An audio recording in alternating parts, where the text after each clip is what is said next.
এইভাবে মাছ যখনই রান্না করি না কেন বারবারই অর্ডার আসে যে আবার কবে এই মাছ রান্না করব।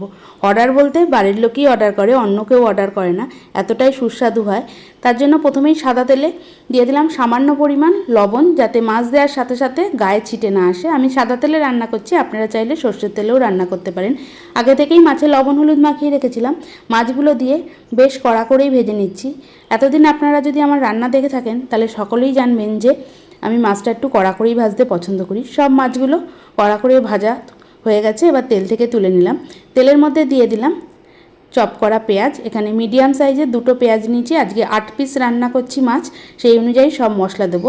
আলুটা আগে থেকে ভেজে তুলিনি, পেঁয়াজটা যখন হালকা লাল হতে শুরু করে দিয়েছে তখনই আলু দিয়ে দিলাম। মাছের আলু, তাই জন্য লম্বা লম্বা করে কেটে রেখেছি। আর এর মধ্যে দিয়েছি বোটা সমেত শুকনো লঙ্কা। তারপর দিয়ে দিলাম মিডিয়াম সাইজের 2টো টমেটো, সেটাও চপ করে রেখেছিলাম চপার দিয়ে। সেই টমেটো কুচিটা দিয়েও বেশ খানিকক্ষণ মতো কষিয়ে নিচ্ছি। দিয়ে দিচ্ছি স্বাদ অনুযায়ী লবণ। টমেটো দেওয়ার পরে যদি লবণটা দেওয়া হয় খুব তাড়াতাড়ি কিন্তু টমেটোটা গলে যায়। এবার দিয়ে দেবো 1 চামচ আদা বাটা, 1 চামচ রসুন বাটা। আদা বাটা রসুন বাটা দিয়ে মিডিয়াম আছে 2 মিনিট মতো খুব ভালো করে কষিয়ে নেব। এই মাছটা পুরোটাই স্বাদ নির্ভর করে কষানোর ওপর। যত সুন্দর ধৈর্য ধরে মাছটা কষানো যাবে, মানে মাছের মশলাটা, তত সুন্দর কিন্তু রান্না হবে। আস্তে আস্তে প্রায় 2 থেকে 3 মিনিট কষানোর পর এর মধ্যে দিয়ে দেবো হলুদ গুঁড়ো। তারপর দিয়ে দিচ্ছি স্বাদ অনুযায়ী লঙ্কার গুঁড়ো। লঙ্কার গুঁড়ো দিয়ে আবারও বেশ খানিকক্ষণ মতো কষিয়ে নিচ্ছি। পুরো রান্নাটাই কিন্তু মিডিয়াম আঁচে করা হবে। এবার এর মধ্যে দিয়ে দিচ্ছি ধনে গুঁড়ো। জিরে গুঁড়ো দেবো না, এখানে 1 চামচ ধনের গুঁড়ো দিয়ে দিলাম। ধনে গুঁড়ো দিয়ে বেশ খানিকক্ষণ মতো আবারও কষিয়ে নিচ্ছি। আবারও বলছি, যত সুন্দর কষানো হবে মাছের স্বাদ কিন্তু ততটাই বাড়বে। সামান্য পরিমাণ জল দিয়ে দিলাম যাতে মশলাটা পুড়ে না যায়, একটু সময় ধরেই মশলাটা কষাতে হবে।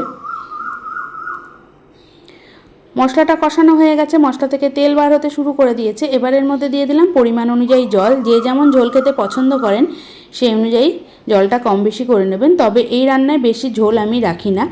আস্তে আস্তে ঝোলটা ফুটতে শুরু করে দিয়েছে। ঢাকনা দিয়ে ঢেকে প্রায় 3 থেকে 4 মিনিট মতো রান্না করলাম যাতে আলুগুলো সিদ্ধ হয়ে যায়। তারপর দিয়ে দিচ্ছি ভেজে রাখা মাছগুলো দিয়ে কিছুক্ষণ মতো ঝোলের সঙ্গে মিশিয়ে আবারও ঢাকনা দিয়ে ঢেকে 2 মিনিট মতো রেখে দেবো।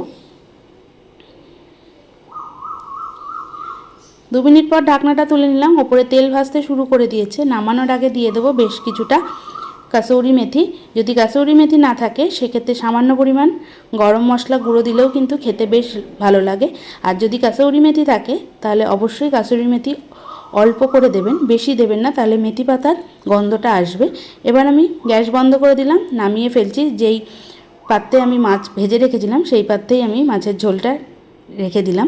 তাহলে কেমন লাগলো আজকের রেসিপি অবশ্যই কমেন্ট করে জানাবেন।